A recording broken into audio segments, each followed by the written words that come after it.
नमस्कार दोस्तों, मैं आपकी सविता द डेली क्लाउड की सविता में आप सभी का स्वागत है। मैं आज आपको एक ऐसे पेड़ के बारे में बताऊंगी जो सभी के घर में होना बहुत ज़्यादा ज़रूरी होता है, जिसका नाम है Christmas tree, araucaria, north of pine या मंकी पजल ट्री। ये पाइन ट्री की एक वैरायटी होती है।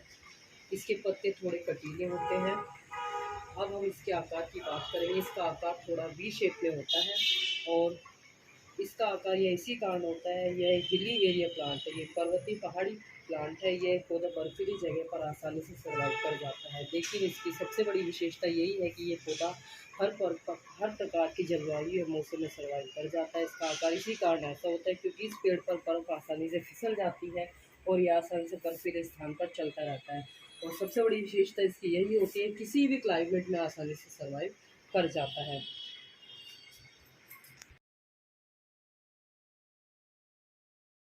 आपको इसको मंकी पजल ट्री भी कहा जाता है। इसका मंकी पजल ट्री नाम इसीलिए रखा गया है क्योंकि इस पर मंकी आसानी से नहीं चढ़ पाते हैं। यदि मंकी चढ़ेंगे तो उनको क्या होगा, इसके कांटे चुभेंगे। हम इसकी समस्या के बारे में बात करते हैं। इसमें ज़्यादातर क्या होता है, यदि हम इसकी पत्तियां धीरे धीरे करके खराब होने लग जाती है। इसके खराब होने का सबसे बड़ा कारण होता है कि इसकी पत्तियां पीली पड़ने लग जाती है। पीली पड़ने का कारण यही होता है या तो इसको बहुत ज़्यादा धूप में रखा जाता है या इसमें बहुत ज़्यादा पानी डाला जाता है। अब हम क्रिसमस ट्री की मिट्टी के ऊपर बात करते हैं। क्रिसमस ट्री को किस प्रकार की मिट्टी की ज़रूरत होती है। Christmas tree prefer acidic and well drain which does not hold water from a long time.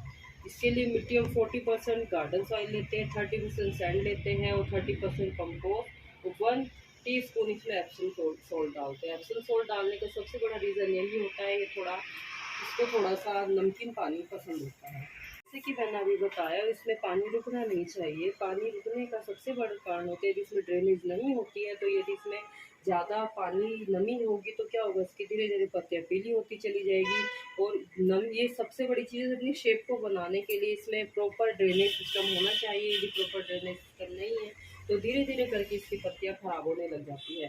इसकी ऊंचाई कम से कम 6 से 7 फीट तक भी हो जाती है।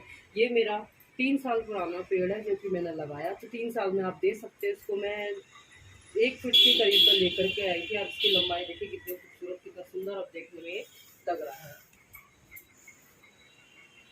बात करते हैं, अब आपको सभी को पता होना चाहिए कि इसकी लाइफ कितने साल होती है। इसकी लाइफ कम से कम 150 साल तक ये सर्वाइव कर जाता है क्योंकि हिली एरिया प्लांट है और ये आसानी से वहाँ पर 150 साल तक चलता रहता है और जीवित रहता है।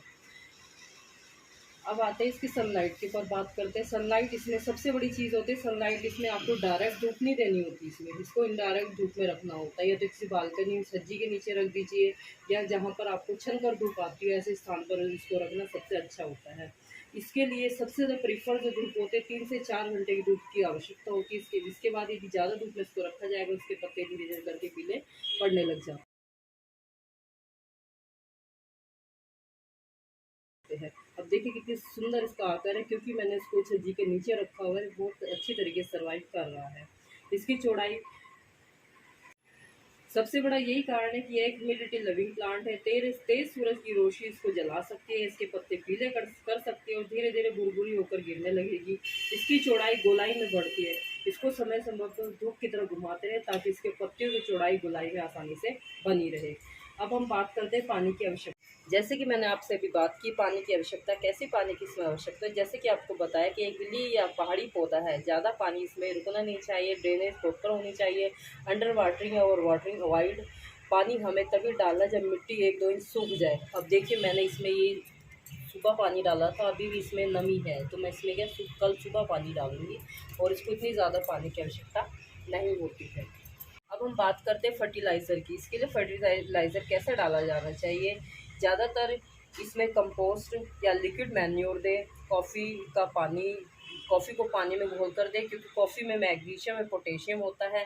वह इसमें ग्रोइंग पीरियड कॉफ़ी का पानी डालें। 1 चम्मच कॉफ़ी लेकर के आपको उसको पानी में घोल देना और 1 दिन रखने के बाद में इसकी जड़ों को बचा करके साइड में आपको कॉफ़ी के पाउडर का पानी डालना है क्योंकि कॉफ़ी में मैग्नीशियम और पोटेशियम होता है। वह इसको ग्रोइंग पीरियड में कंप्लीट न्यूट्रिशन देने का काम करता है।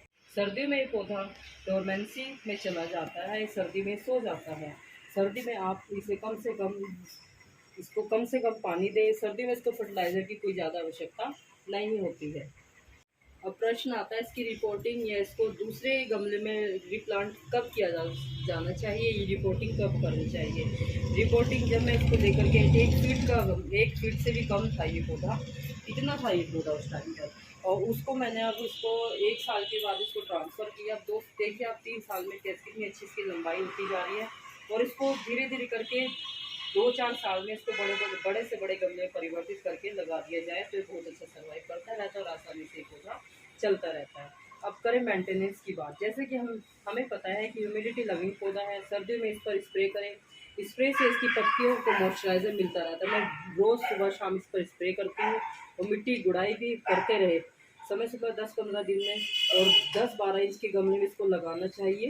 जैसा कि अभी सबसे इम्पोर्टेंट फैक्ट आपको बताना बहुत ज़्यादा ज़रूरी है, ये जो टिप होती है कभी भी इसकी टिप से कटिंग नहीं करनी चाहिए। यदि इसकी टिप से हम कटिंग कर देते हैं तो ये पौधा धीरे धीरे करके मरने लग जाता है। बाकी सभी पौधों की हम टिप से कटिंग करते हैं, बहुत अच्छा ग्रो करता है, बट इसकी सबसे बड़ी कमज़ोरी यही होती है, टिप से कटिंग करने पर धीरे धीरे मरता चला जाता है।